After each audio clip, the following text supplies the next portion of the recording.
The Trigger Spoon Jr., big enough to draw strikes from trophy trout, small enough to round up a limit of pan-sized fryers, and the perfect spoon to put on the end of your line when the trolling gets tough. Pick up your kit of Trigger Spoon Juniors today at fishhuntshoot.com.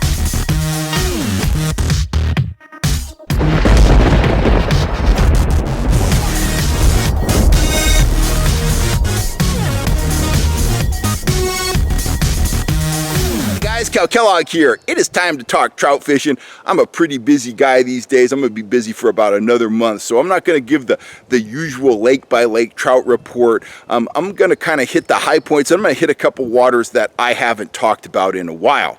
So let's start out up north, Lake Shasta. I haven't been covering Lake Shasta recently because trout fishing hasn't been as good as it typically is, and that continues to be the case. My buddy Robert Hauer, he is out on the lake every day, and he is able to get limits of trout, but he's having to work really hard for him, change up his lures. He's integrated some worms, some slow-moving spoons, stuff like that.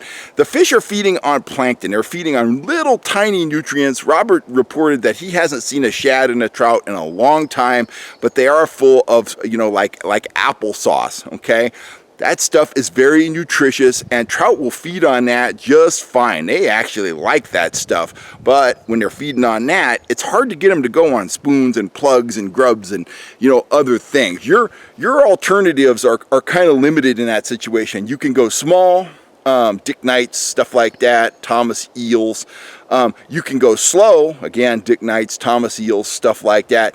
You could go with natural bait, you know, worms and stuff like that.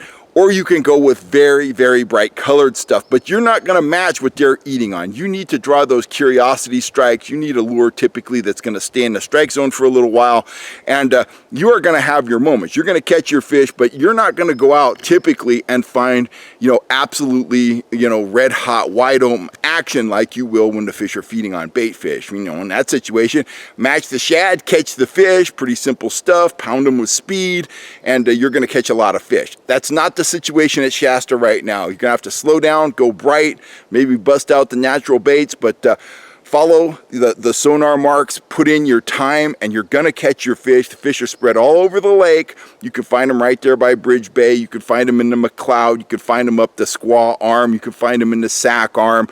They're out there. They're anywhere from the surface, the water temperature is like 64 degrees right now, all the way down to 50, 60 feet. So even though Shasta's down, there's a lot of water to explore to find those trout. When they're spread out, Shasta can be very challenging, but just get out there, put in your time, stick to your guns, and you're going to get your fish. The most exciting news in that region is the trout opener. Trout season opens this Saturday at places like the McLeod River and, of course, Hat Creek. I'm sure Hat Creek has been planted, and certainly one of my favorite streams to fish. I've got a long history of fishing there, both with gear, you know, spinning gear, and fly fishing gear, and it is a hoot. Opening weekend's typically pretty crowded, but after that things kind of thin out a little bit. But that stream has great access, tons of planted fish. It's a lot of fun to fish, and it's quite the event up there in the North States. So if I had time, if I wasn't guiding this weekend, I would be on a Hat Creek, but I'm going to be guiding. I'm going to be out at Collins Lake doing my thing out there, catching some rainbow trout for my clients. But if you can get away, I very much encourage you to get on up to Hat Creek and enjoy that opener. East of there, Lake Elminor. Lake Elminor, it's always a challenge. The Hex Hatch is underway. There are some very big trout to be had. If you're going to troll, you could troll flies, you could troll spoons, you could draw some strikes on those.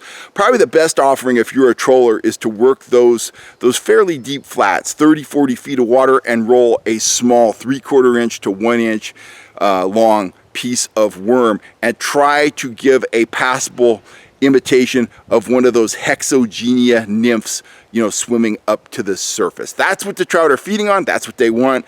They're big, they're large insects, and trout will target those, but you'll get on some of those flats and you will see continuous marks, and you can get some of them to go on a little piece of worm.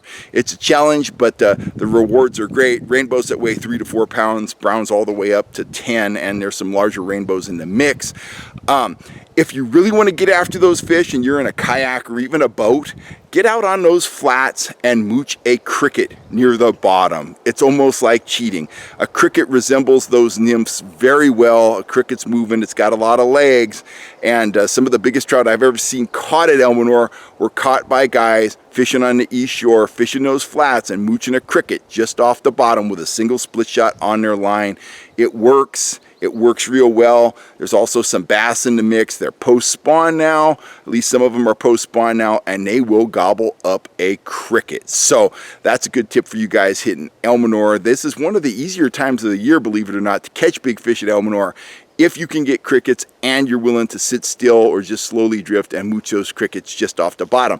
Please release the fish or the bulk of the fish. Elmonor is a special place. There are very large trout in that lake. They're very hard to catch, and if you get them going on a cricket bite, you don't want to over exploit the resource. So that's kind of the thumbnail sketch up in the north part of the state. If I had my druthers, man, I would be up there. I'd be hitting Hat Creek. I'd be hitting Elmonor, maybe hitting Frenchman's, Davis too.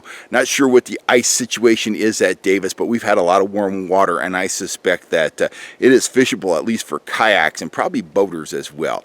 Anyway, I'll gather more information for the next time I do a North State trout report. The guiding and building tackle is kind of keeping me away from my sources, and it's definitely keeping me from sampling a broad selection of waters, man. I am out at Collins Lake. I am Collins focused until mid-May, and then it is game on. I'm going to blow off a little steam, and I am going on the road in search of big, beautiful wild trout, and you'll see it all right here on the Fish Hunt Shoot Productions YouTube channel.